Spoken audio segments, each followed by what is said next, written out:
título Ideas para el desarrollo sostenible de La Palma, y en esta pues tenemos a José Antonio Riera Álvarez, que es el vicedecano de este colegio, a mi derecha a don Juan Antonio Rodríguez, que es el decano del Colegio de Abogados de La Palma, que nos hemos conocido, porque la verdad es que aquí ya todos somos viejos amigos, a doña Beatriz Dorotea, que es la decana del Colegio de Arquitectos, y a don que también nos hemos conocido hoy, y a don Carlos Celestino Catalán, que es el delegado territorial del Colegio de Registradores, y ya tenemos una vista larga, porque el problema que tiene, si me van a permitir, no se escucha. No se escucha. Se ha ido. El problema que tiene, no se oye.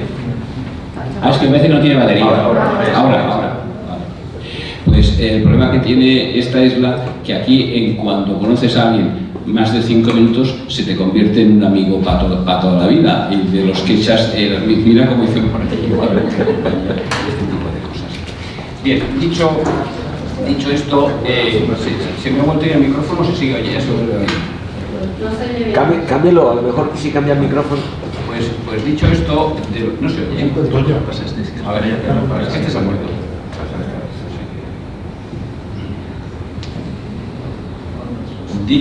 Dicho esto, como el tema del que vamos a hablar es de la reconstrucción, a mí antes de la palabra sí que me gustaría decir dos cositas muy rápidas. Reconstruir no es volver a construir como estaba.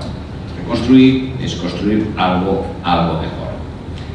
Y la obligación de los que estamos aquí sentados y de otras muchas más personas es aportar ideas, no sé si originales, pero sí sensatas. Y quizá la sensatez aquí pase porque la reconstrucción no puede ser un despotismo ilustrado. Tenemos que hacer o se tiene que hacer algo mejor, pero hay que contar con las personas a las que van destinadas.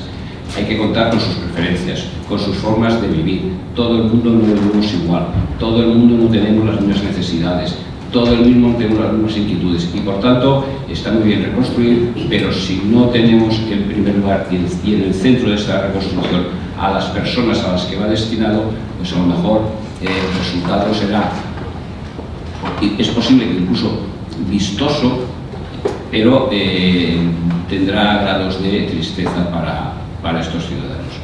Y dicho esto, pues le paso la palabra a José Antonio. Yo, con permiso de la audiencia, como ya llevamos 5 minutos, ya somos todos viejos amigos, no podemos tutear. Entonces, José Antonio. Perdona. Bueno, pues se sigue oyendo bien. Se oye. Pues buenos días a todos, y comienzo sin más retraso estas breves. Cuando las estaba preparando, pensaba yo que cuando el 19 de septiembre del 21 comenzó la erupción en Cumbevieja, en la que al lado, yo no me imaginaba, yo creo que muchos no nos imaginábamos que aquel momento marcaba el comienzo de un punto y aparte para la vida futura de los habitantes de La Palma y para la propia isla de La Palma. Lo cierto es que durante 2-3 meses pues todos vivimos pendientes de las imágenes que diariamente se nos ofrecían, y del bramido amenazante del volcán, del ruido del volcán que a todos nos recogió. Lo que sucede es que cuando concluye esa primera etapa, cuando parece que se duerme el volcán, aquellas imágenes que nunca olvidaremos, pero aquellas imágenes se quedaron cortas ante la magnitud de la catástrofe que se produjo. Yo creo que no hay, se decía en las anteriores intervenciones, yo creo que no guarda similitud con ninguna otra que no sea posiblemente la producida por otro volcán, porque realmente nos encontramos con que desapareció todo, desaparecieron los edificios, desaparecieron las plantaciones, desaparecieron las industrias. Por desapareció hasta el suelo, todo quedó sepultado bajo la lava del volcán. Es como si se hubiera abierto una fosa común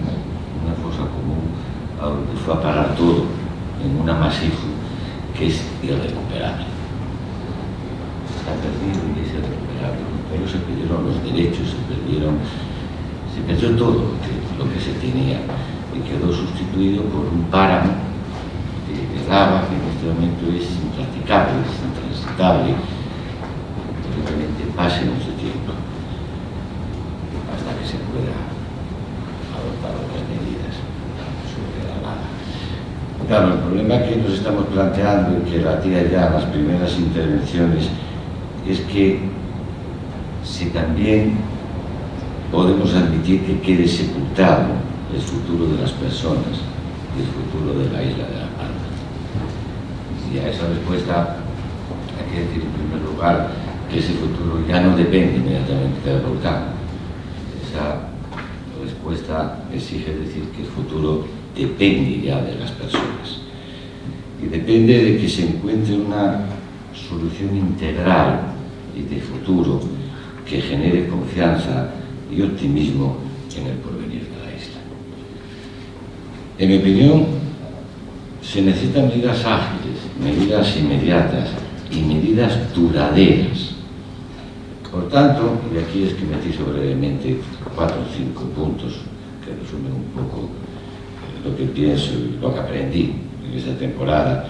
Por tanto, en primer lugar, no es posible encontrar una solución individual de cada uno de los afectados, ni es posible que se busque una solución colectiva, aislada de todos ellos, porque la magnitud del problema exige una respuesta solidaria, una respuesta de nación. Debe ser la solidaridad nacional la que afronte todo el porvenir. Ante tal catástrofe se necesita una actuación de gran calado, una actuación que suponga una intervención coordinada y duradera en el tiempo por parte de todas las instituciones del Estado. En primer lugar, lógicamente, hay que solucionar el aquí y ahora y el mañana y el pasado mañana de las personas y de las familias afectadas. Una respuesta de emergencia, una respuesta sobre medidas habitacionales, educacionales, que la gente pueda en el día a día seguir con una mínima cotidianidad de lo que había sido su vida hasta ahora. Sin embargo, si nos contentáramos con eso, si nos centráramos, si nos rindiéramos al señuelo de ese subsidio, de esa ayuda inmediata y necesaria, pero si nos quedáramos ahí, la actuación del Estado al final sería un fracaso. Hay que poner en marcha por eso un plan de actuación y de gestión unitario, ágil e integral. Todas las administraciones e instituciones implicadas deben actuar coordinadamente, como se dijo ya también anteriormente, coordinadamente a todos los niveles, bajo una dirección, para llevar a cabo un proyecto a medio plazo que permita la reordenación en conjunto del territorio de la isla de La Palma. Partiendo de los instrumentos legales existentes actualmente, pues habrá que introducir las modificaciones que se necesiten en una situación de emergencia excepcional, en la que la utilidad pública y el interés social son, a mi juicio, incuestionables.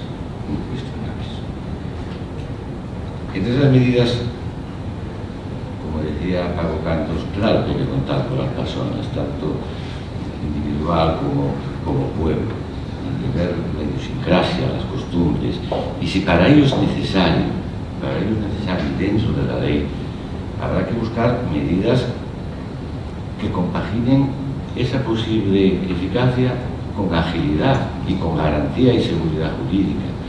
Y por eso son, creo yo, muchas las voces, al menos yo sí comparto esa opinión, que será necesario también utilizar los mecanismos expropiatorios que tenemos a nuestro alcance con la ley de expropiación y con las reformas o pequeñas reformas que sean necesarias, y que en esa expropiación se debe actuar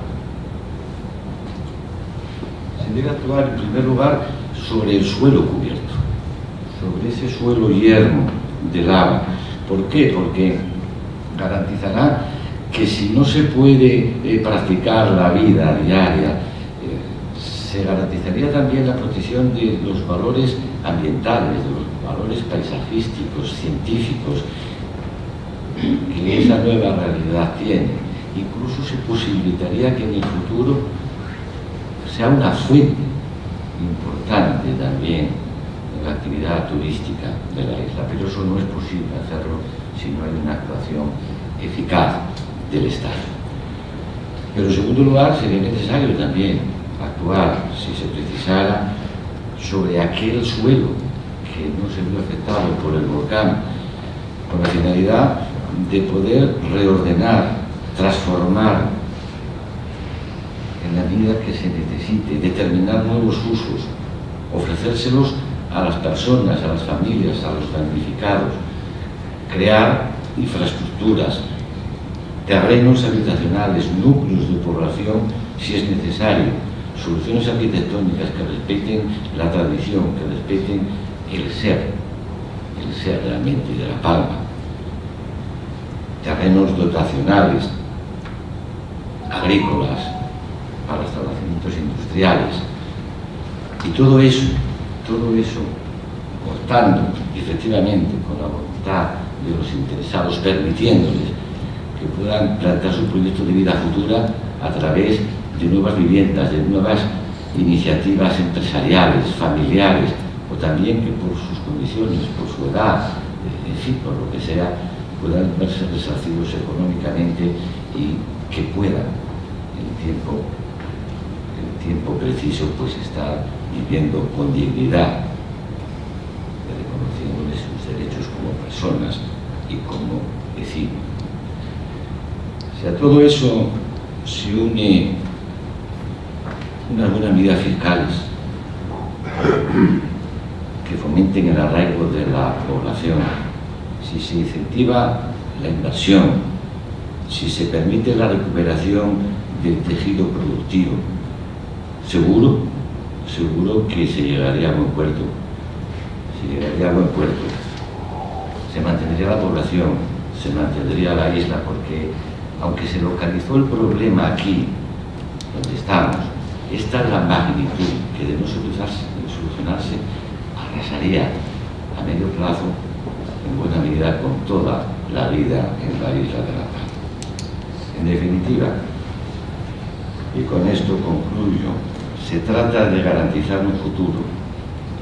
Decía también antes José Ángel Martínez el chiste, no solo es el presente, se trata de garantizar un futuro a las generaciones que están por venir, y una esperanza a los actuales, a quienes estamos aquí. Y eso solo será posible, y acabo prácticamente como empecé, solo será posible si se afronta con una idea de solidaridad de nación. Solo de esa manera. Nada más.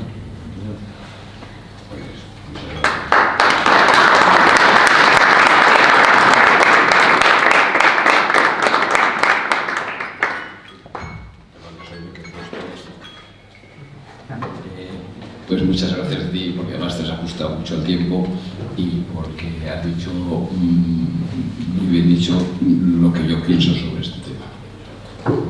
Te agradezco que hayas sabido expresar mis opiniones sobre este tema. Y sin más, te paso la palabra a don Juan Antonio Rodríguez. ¿Puedes continuar con ese? Bueno, pues muchísimas gracias. Bienvenidos todos, todas. La verdad que, en cierta medida, se me ha pisado la intervención, ¿no? La introducción, pero la agradezco enormemente porque ha sido fluida, magnífica. Así que no, en cierta medida, es que discrepe y puntualizaré.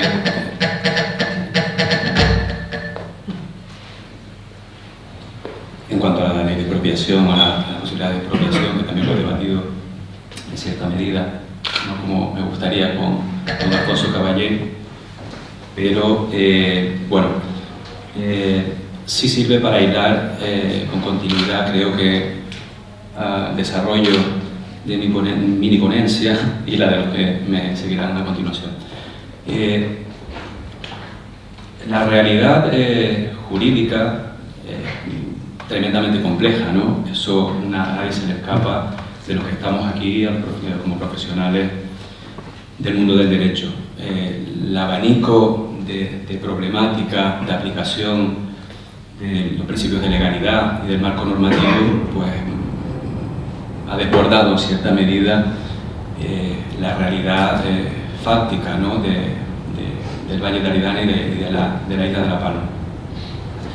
Una situación tremendamente excepcional, única, que se ha producido por primera vez, los analizados desde el punto de vista de esta problemática de aplicación del derecho y de buscar soluciones extraordinarias con más o menos celeridad y con más o menos acierto en base a criterios de oportunidad política, porque son los que priman y las decisiones tienen que emanar de ese poder público, pero sí que en cuanto a las consultas que hemos evacuado en el Servicio de Orientación y Asistencia Jurídica ante situaciones de emergencia y catástrofe ocasionadas por la erupción del volcán de Cumbre Vieja,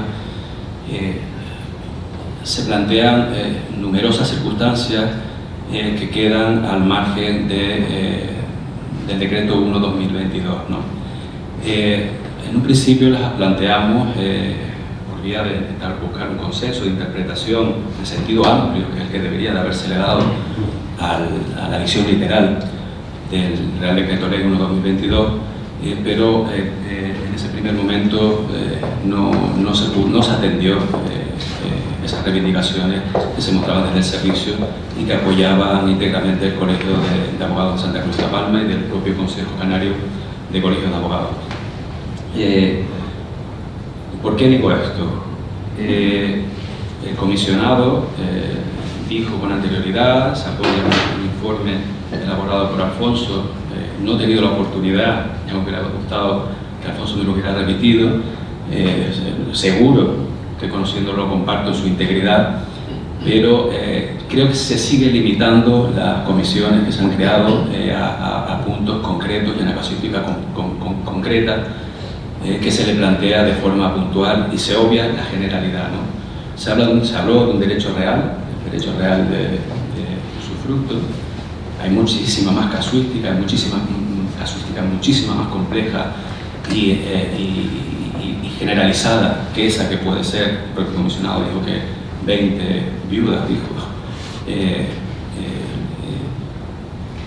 no tiene por qué ser viuda tampoco para gozar del derecho a usufructo, pero bueno, no es eso, no hay que centrarse y se echa de menos en una casuística, una problemática concreta. Yo creo que la inmensa mayoría de la que se ha planteado, la tremenda problemática que ha surgido es la realidad social, la realidad física de una zona invadida por diferentes canales magmáticos que ha sepultado definitivamente, podríamos decir en su inmensa mayoría, irrecuperable, con carácter irrecuperable, suelos rústicos donde la realidad social es que se iba edificando por núcleos familiares, se han creado unidades de convivencia, unidades familiares, en la misma parcela catastral, en una misma finca registral, en el supuesto caso, los que menos que hubieran accedido al correspondiente registro a la propiedad de Santa Cruz de La Palma, porque además es único, y bueno, esa interpretación del Real Decreto 1/2022 que se dio, pues no obedece a esa realidad social en absoluto. No obedece ni en cuanto a la interpretación que se daba de persona física y vivienda habitual. Hay otra realidad que figuras jurídicas que se han creado, sociedades familiares, sociedades unipersonales,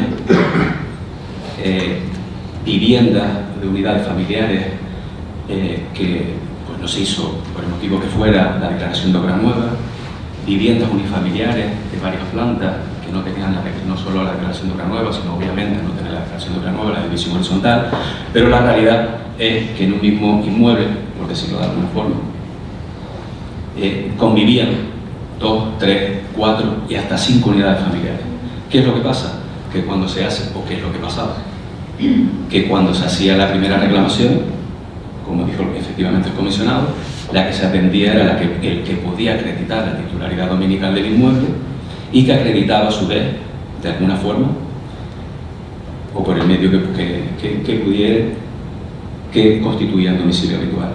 Pero claro, esa apertura de ese expediente dejaba automáticamente sin poder acceder a las diferentes unidades de convivencia, unidades familiares que convivían en ese mismo inmueble, parcela física, parcela catastral.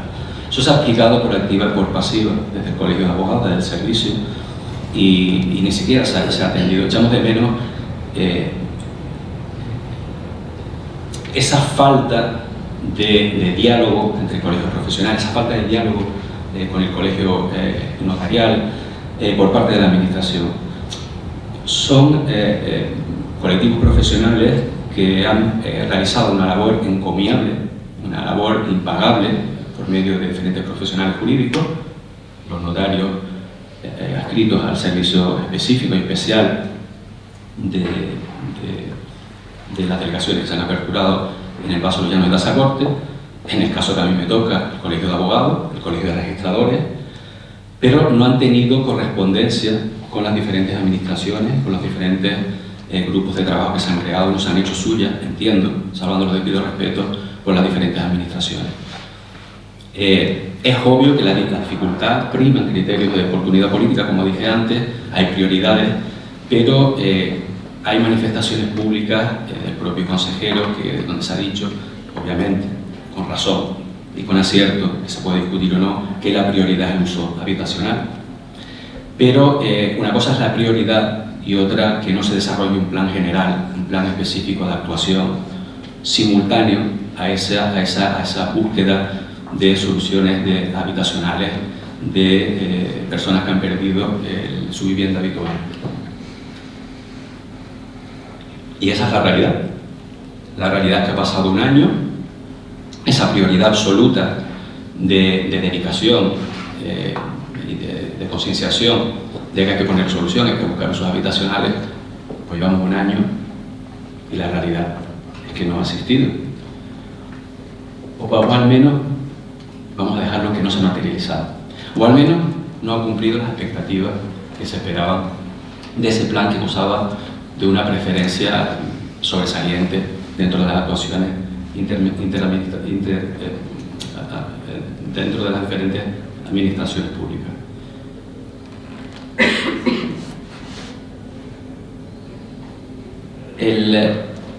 Empieza una etapa que pasa de consulta a interpelación judicial o reclamaciones administrativas previas al inicio de acciones judiciales, ¿no? A la apertura de la vía contenciosa administrativa. Empiezan a denegarse solicitudes de ayuda por la casuística que hay, entre ellas estas que se han puntualizado y muchísimas más. No las digo todas por una cuestión de tiempo. Y nos volvemos a tropezar, y otra idea para el desarrollo sostenible que iría es el acceso. No se puede impedir el acceso de los damnificados, de cualquier tipo de damnificado, no solo el que haya perdido la vivienda habitual. La casuística es mucho más amplia: industrias, comercios, viviendas no habituales, segunda residencia, uso turístico.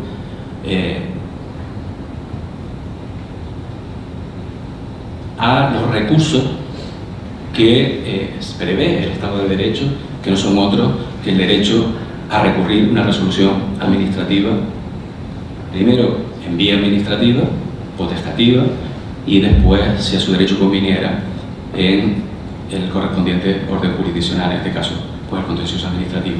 ¿Y qué es lo que pasa? Obviamente, los recursos son limitados, la capacidad económica ha cambiado. La valoración de la capacidad económica cuando se solicita asistencia jurídica gratuita, porque obviamente la capacidad económica ya no es la misma que se tenía con anterioridad a la erupción volcánica, pues no cumple los parámetros, porque la evaluación de los criterios de aplicación de la Ley 1/1996 de asistencia jurídica gratuita es el año anterior. O sea, los parámetros económicos que se cogen de referencia para conceder o denegar los beneficios de asistencia jurídica gratuita se basan en una realidad económica que no es la que corresponde a la actualidad. Se planteó a la consejería en unos diálogos institucionales, fuimos a Santa Cruz de La Palma, se lo planteé personalmente y seguimos, no hay receptividad o corresponsabilidad con la administración pública. La administración pública lo que sostiene es adaptar ese criterio, que lo puede hacer, si no, se puede solicitar la modificación del texto normativo, aunque sea como excepción, es que se dilucide en vía judicial la aplicación de algo que, al entender del Colegio de Abogados, pues roza prácticamente, o sea, no es que no lo compartamos, sino que a nuestro entender roza casi el ridículo plantear semejante alternativa de una vía jurisdiccional que ya se prevé complicada en la isla de La Palma ante situaciones de judicialización extraordinaria que ya se empiezan a producir en vía civil, cuestiones de modificación de medidas, de atribución de uso a los menores, de viviendas que se han perdido, de indemnizaciones, de solicitudes, de reclamaciones al consorcio, de compensación de seguro, de violencia de género que ha desencadenado situaciones de estrés traumático entre unidades familiares, que han roto la convivencia, que ya la venían sufriendo, y esto lo... Bueno, vale. Sí. Bueno, la idea de reconstrucción es sencillamente eso, un plan general, un plan ordenado efectivamente, como decía el compañero, y que contemple, que vaya más allá de una unidad, de una actuación única, de una actuación específica a una actuación generalizada que contemple efectivamente no solo la reconstrucción de infraestructuras, de centros de toda índole, industriales, turísticos, sino de aquellos usos dotacionales que van inherentes a esos núcleos poblacionales que se pretende desarrollar. Muchas gracias.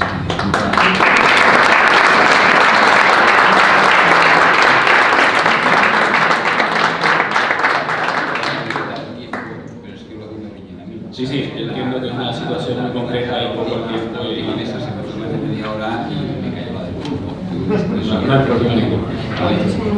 Pues calculado, 11 segundos. No pasa nada. Pues entonces, damos la palabra a Beatriz Dorotea, que es la decana del Colegio de Arquitectos Portugueses. Sí. ¿Me oyen? Porque estoy gritando. Bueno, buenos días a todos. En primer lugar, quiero agradecer en particular al Colegio Notarial de Canarias y a la Fundación de Notariado la invitación a participar en estas jornadas para debatir sobre el futuro de La Palma y las nuevas oportunidades de desarrollo para la isla. En ese sentido, hace unos meses, el Colegio de Arquitectos de La Palma elaboró una propuesta para el diseño de un nuevo barrio, tras el singular encargo del Cabildo, y después de meses de debate interno, llegamos a completar una propuesta que tuvo su presentación. Por buenos motivos, hoy no voy a exponer esa propuesta en concreto, pues lo que importa en este coloquio sobre las oportunidades después del volcán es la esencia y la línea conceptual sobre lo que hemos trabajado en su elaboración, desde un punto de vista intelectual y desvinculado completamente de aspectos políticos. En los instantes durante y después del volcán, muchos dijeron que necesitamos soluciones a corto, medio y largo plazo. Me pareció una reflexión muy sensata, pero hay que entender que entre afectados, políticos y profesionales, la visión y las expectativas sobre estos plazos son muy diferentes. Aprecio el trabajo y los esfuerzos de todos los implicados en el último año, empezando por los alcaldes de los municipios afectados, el Cabildo, el Gobierno de Canarias y el Gobierno estatal. Sin embargo, creo que necesitaremos algunos años más para superar lo sucedido. Seamos realistas. Volviendo al ejemplo de la propuesta que nuestro colectivo profesional ha elaborado, se la podría entender como única y definitiva, pero no es. Hay que entenderla como un primer enfoque y aún así es cuestionable. Entendemos que entramos en una fase de debate, de reflexiones, de buscar las preguntas adecuadas para dar respuestas duraderas y sostenibles. Quizás la primera de ellas es la siguiente: ¿qué problemas hay que solucionar? Entre muchos, reparar las consecuencias que nos ha dejado el impacto del volcán, sí, sobre todo habitacional. Pero estamos además en un punto de giro importante con o sin volcán.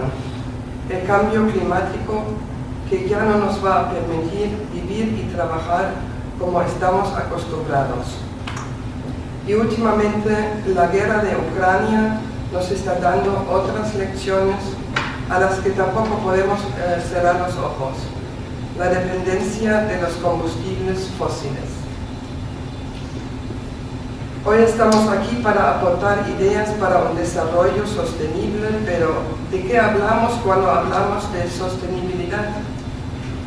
Eso queda definido en la Agenda Mundial 2030 con sus 17 objetivos y 169 metas de carácter integrado e indivisible. El significado moderno y global de sostenibilidad es el sentido de un principio según el cual no se puede consumir más de lo que puede volver a crecer o regenerarse en un momento dado y volver a estar disponible en un futuro. Y así llegamos a la huella ecológica, que indica cuántas hectáreas de bosques, pastos, tierras de cultivo y zonas marinas son necesarias para renovar los recursos consumidos y absorber los residuos generados. Los arquitectos en particular tenemos que poner a prueba muchos de los principios con los que hemos trabajado. ¿Cuánto espacio necesita realmente una persona para vivir? ¿Es el principio actual de crear o adquirir viviendas unifamiliares un principio sostenible? ¿Cómo podemos adaptar la vivienda a nuestras diferentes fases de vida? ¿Cómo podemos evitar la especulación inmobiliaria? ¿Qué puede hacer el gobierno para impulsar la creación de viviendas sociales, es decir, viviendas asequibles? Y una de las preguntas más imperiosas: ¿podemos vivir bajo el riesgo volcánico? Ahora quiero dar un ejemplo de gestión en una pequeña ciudad en el sur de Alemania. El ayuntamiento compra suelo y cuando la bolsa de suelo está adecuadamente extensa, realizan un planeamiento específico y ahí definen todas las exigencias para dar respuesta a las necesidades de su población, de las que ellos son conocedores. Viviendas para personas de movilidad reducida, viviendas para mayores, para familias numerosas, dotaciones como guardería, colegio, equipamientos, espacios libres, etc. Y con todas esas exigencias convocan un concurso dirigido a cooperativas de vivienda. Los concursantes presentan propuestas, proyectos, y la que mejor encaja las exigencias y el concepto del ayuntamiento recibe el suelo gratis. La cooperación vende acciones, esa es la base de que un accionista algún día tiene derecho de acceso a una vivienda. Y en el caso concreto, se ha creado un barrio donde las cubiertas de todos los edificios captan la energía solar, que no solo suministran las viviendas en su totalidad con electricidad y calefacción, sino donde conviertan el superávit de la energía en hidrógeno, con lo cual directamente o convertido se pueden suministrar los coches de los inquilinos y los transportes públicos. Una huella ecológica bajo cero. Los créditos que la cooperativa necesita para la realización de las viviendas son a largo plazo, 50 años o más, así que a base de los gastos reales de mantenimiento, etc., se calcula el alquiler sin ánimo de lucro. El derecho a la vivienda digna y adecuada es un derecho social recogido en el artículo 47 de la Constitución española, que a su vez se configura como un mandato a los poderes políticos.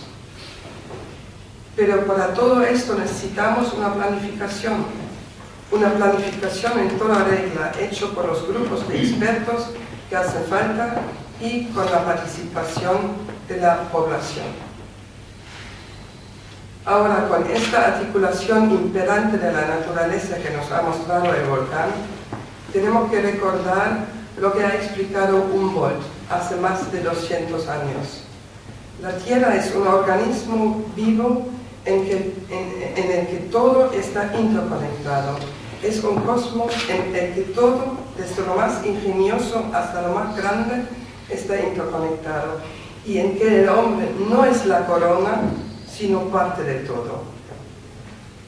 Para nosotros la tarea más difícil va a ser entender eso y mentalizarnos para poderlo aplicar. Esa es precisamente la oportunidad que se nos presenta, porque incluso sin volcán no estaríamos reunidos hoy aquí. Ahora estamos despertados. La gente solo aprende en la crisis y solo sobreviven los que se adaptan a las circunstancias. Y como Humboldt vamos a necesitar dinero y tiempo. Desde el punto de vista de los arquitectos, queremos ver un nuevo pueblo que incluso supera las exigencias básicas de sostenibilidad.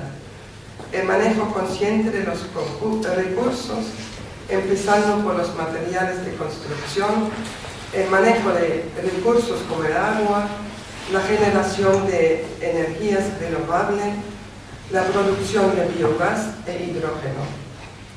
Vivir bien, consumiendo poca energía y produciendo pocas emisiones. Un pueblo sin barreras arquitectónicas, jardines comestibles, rodeado por agricultura ecológica, proximidad de los puestos de trabajo a través de la agricultura, el turismo a pequeña escala y a través de internet rápido, oficina en casa.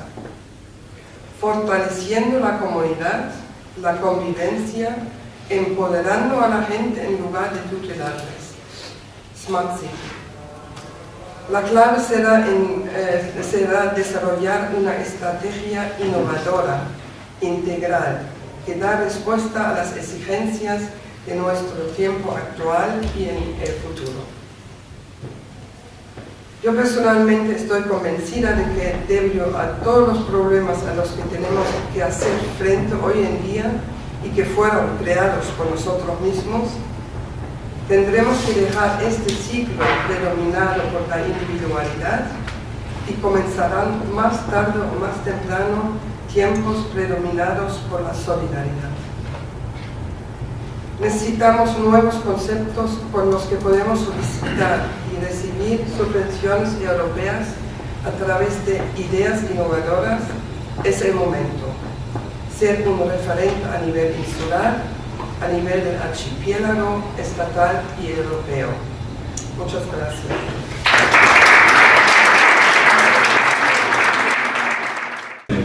Por estar aquí e intentar poner en común mi experiencia desde el punto de vista registral de la gestión de la democracia sobrevenida por la reducción del volcán de La Palma. y a todos ustedes muchas gracias por su presencia. Y yo quiero particularizarlas en Alfonso Caballé, y perdonad que me tome esta libertad, ¿no? Alfonso es el decano del Colegio Notarial de Canarias, aparte de eso lleva su notaría en San Pedro de Tenerife, es decano interino o similar en el Hierro, forma parte del Consejo Notarial y lleva todos los temas de Sudamérica, yo creo que de todo el mundo, excepto en España. Está siempre viajando, siempre. Yo cuando puedo poner dónde estás Alfonso, es la primera pregunta, ¿no? Y sin embargo, en su corazón, en sus aficiones, en sus sentimientos, en sus ilusiones, siempre está La Palma. Él es primero de pro y que estas jornadas se lleven a cabo, hay que agradecérselas a él. Que pone todo su empeño en reconstruir La Palma y darle el futuro, y no exclusivamente desde el punto de vista material, que creo que ha estado obvia, sino que La Palma, como bien han dicho todos, por la coordinación de todos, tiene un futuro pues, más halagüeño de lo que podía ser antes. Yo creo que ya está bastante bien.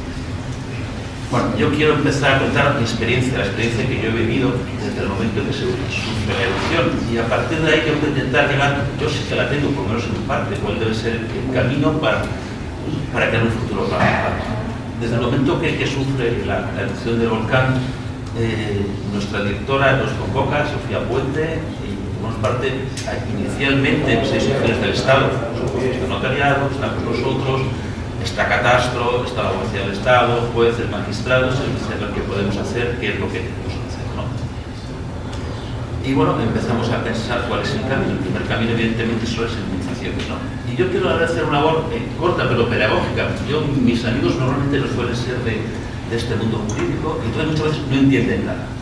Son principalmente ingenieros y cuando les explicas, piensas que no sabían, ¿no? Y supongo que lo que voy a contar ahora, muy brevemente, pues muchos de aquí se lo saben, dice Carlos que esto ya nos cuenta, ¿no? Pero las personas que son ajenas a este mundo lo empiezan a entender, ¿no? Desde el principio nosotros veíamos con la resolución del volcán y veíamos por los hechos con drones y decíamos, pues efectivamente, hasta que llega la lava, avanzando, y se sabía perfectamente a qué fincas afectaban. No había ningún problema. El Catastro rápidamente lo recogió y sabíamos cuáles las fincas afectadas por el Catastro. Pues bien, vamos a ayudarles. Los seguros, los seguros, vamos a ayudarles. Pero ¿qué es lo que ocurría? Que esos son las fincas catastrales, que no coinciden con las fincas registrales. Casi en muy pocos casos. Vamos a intentar coordinarlas. La Sofía nos decía coordinar las fincas, a ver si sabemos cuáles son y cuáles no son. Después de una labor ciertamente importante, la mitad de ellas coincidían las fincas registrales con las catastrales. Me voy un poco más atrás, y no me olvidé mucho. La inscripción en el registro no es constitutiva, es declarativa. Y es más, para ser dueño de un inmueble ni siquiera hace falta escritura. Entonces, en situaciones plenamente consolidadas, como son la propiedad, la situación que era, de hecho, muchas veces distaba la situación de derecho. ¿Quiénes son los dueños de esas fincas afectadas? Pues no lo sabemos. No lo sabemos. En algunos casos sí, pero en la mayor parte no lo sabemos. Ni por registro, ni siquiera por escritura. Ya no hablo de situaciones que son también jurídicas, pero al margen del derecho de propiedad. Usufructo, arrendamientos, menos, etcétera, etcétera. Ahí también es de muy agradecer la labor que realizan una serie de notarios que voluntariamente, y no solamente canarios, y lo que decir aquí, sino del resto de la península, vienen para realizar una labor en la cual gratuita, desinteresadamente, no solamente jurídica, sino que reciben a las personas y dicen usted, a ver cómo usted puede acreditar que es dueño de esta casa, o de este inmueble, o de esta plantación, a respecto de que tenga indemnización. De esa forma, poco a poco, vamos llegando a identificar las personas que tienen derecho a recibir indemnización. ¿Por qué? Porque creo que jurídicamente está consolidado que los dueños de una finca, de una casa, aunque estén cubiertos por la lava, siguen siendo dueños de esa finca o de esa casa o de esa plantación. No así con los terrenos acrecidos al más que son de dominio público. Pero ya inicialmente sí que podemos tener a una serie de personas que sabemos que son conscientes que van a recibir una indemnización. Aquí quiero poner también valor a la actividad de mi compañero, de Francisco Palacios, del Registro de La Palma, que a todos sus certificaciones, por supuesto también de manera gratuita, para que esas personas pudieran recibir pues, bueno, una ayuda de seguros o de quien fuera, de la compañía aseguradora. Eso ha sido como paliar un primer golpe, es decir, bueno, la persona que se ha visto privada de su inmueble recibe una compensación, tiene para seguir viviendo. Bueno, pues hasta ahí estaba parado y así lo recogimos también un poco en el acuerdo que tomó de Madrid. Pero ¿y ahora qué? Hay que tener un futuro. No va a ser sencillamente que la persona muchas veces coja un dinero, pues no lo olvidemos, muchas veces coja un dinero y lo que hace es que con ese dinero se va a la palma. Y entonces, ¿ahora qué hacemos? ¿Qué pensamos? Pues bueno, ahí también surge inicialmente pues una idea, venga, vayamos a expropiar. lo que es una idea bastante consolidada dentro de una serie de compañeros ahí tal, cada abogacía del Estado pone una serie de pegas. Y la serie de pegas que pone es, bueno, expropiar con carácter general no parece, ¿por qué? Porque no es de interés público, no es de interés social. Puede tener interés público si mañana expropiamos para hacer una carretera, si mañana expropiamos para hacer un parque vulcanológico, si mañana expropiamos para algo así. Pero mañana expropiar a todos ellos no fue así. Expropiar entonces no tiene sentido, no tiene ningún camino. ¿Qué se nos ocurre? ¿Qué podemos hacer? Bueno, pues creemos un parque vulcanológico, creemos actividades también tuteladas por la actividad pública o por la iniciativa pública. Bien, parece que bien, pero es que no es ningún tipo de problema. Hay un problema que es subsidiario. A la persona que expropias, ¿qué valor le das al inmueble expropiado? El valor que tiene en este momento, en el momento actual, pues puede ser muy cercano a cero. En zonas, como todos sabemos, que tenemos 30 metros de lava y con una temperatura que permite durante muchos años trabajar en ellos. ¿Qué valor tiene ese inmueble? Pues muy cercano a cero. Puede tener sentido en algunos casos, pero poco más. Y estoy todo el rato hablando de actuaciones para indemnizar, para que la persona que ha sufrido una desgracia tenga un dinero con el cual poder solucionar su vida. Pero la actividad económica, ¿cómo se recupera? ¿Cómo se recupera esa actividad económica? ¿Cómo hacemos que si hay una plantación, que si había mañana una fábrica, cualquier tipo de actividad, cómo hacemos para recuperarla? Esto sobrepasa ya con mucho todo el ámbito afectado por la erupción del volcán. Esos terrenos van a quedar yermos casi exclusivamente en su totalidad durante un buen tiempo. Un buen tiempo es muchísimos años. Efectivamente podemos hacer las carreteras que ya están haciendo, podemos crear los servicios públicos mínimos, pero la platanera ya no va a estar ahí, la fábrica, la gestoría, es decir, ahí ya no se va a poder llevar a cabo. ¿Qué solución tenemos? Y yo creo que poco a poco, con la incorporación en esta comisión, que lo estamos viviendo, ha sido Héctor el que ya participó alguna vez, antes aquí presente, ¿no? Y para mí, y evidentemente pienso desde el punto de vista de actividad, el tema urbanístico es fundamental.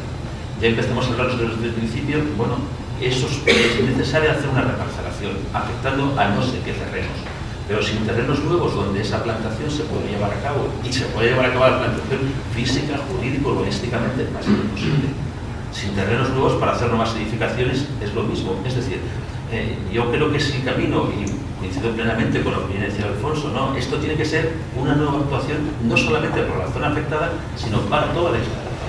Las competencias de urbanismo son casi exclusivamente autonómicas, como sabemos. Es decir, ahora mismo la decisión, evidentemente, es una coordinación entre todos, el Estado tiene medios jurídicos, personales para ayudar, pero la iniciativa tendrá que ser autonómica.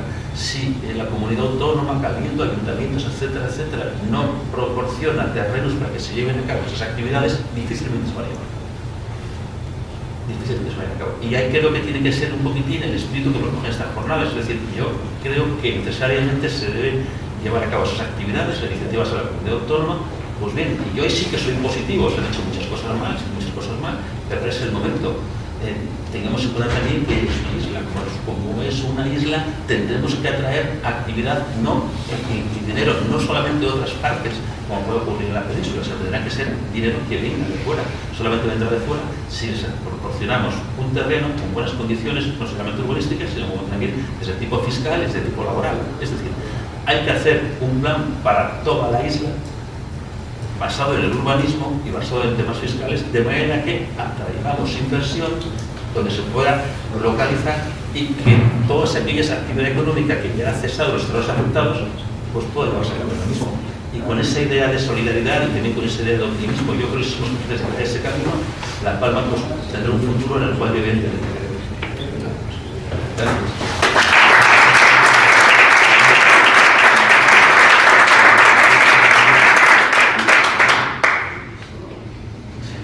Quiere hacer una pequeña brevísima intervención de mesa. Yo hablaría 3 horas más, pero lo que sí tengo claro es que hay que contextualizar el medio físico en el que nos desenvolvemos, ¿no? Una isla tremendamente limitada, con carácter insular, obviamente ya hay limitación física, la jurídica, la medioambiental. Estamos en una isla con un 80% aproximado del territorio con algún tipo de afección medioambiental, del tipo que fuere, científica, cultural, ambiental. Una fajana Isla Baja, como se le quiera llamar o denominar, que yo creo que ya se deberían de haber dado los pasos conducentes, no solo a la delimitación del espacio del dominio público marítimo terrestre, sino a solicitar ya formalmente al Ministerio correspondiente la desafección. Y lo que está claro es que hay que recuperar terreno invadido por la lava, ¿no? El Valle de Aridane no se puede permitir la protección de de la totalidad del terreno afectado por los diferentes canales magmáticos. Y bueno, podríamos estar hablando a partir de ahí 2 días del tema, pero coincido en que hay que recuperar la capacidad económica del valle y hay que luchar. En caso de que haya expropiación, efectivamente no se puede tener como referencia el valor actual del suelo porque es ridículo. Y las medidas legales, los textos normativos que se han puesto en activo, entre ellos el Real Decreto 122 y las diferentes modificaciones que ha anunciado el Gobierno de Canarias, pues obviamente no es competencia del Gobierno de Canarias, sino ministerial, pero sí obedece a un carácter social extraordinario, pues obviamente no se puede tener un parámetro de valoración de justo y precio en base a unas condiciones geográficas como las actuales. Y ahí me quedo. Muchas gracias.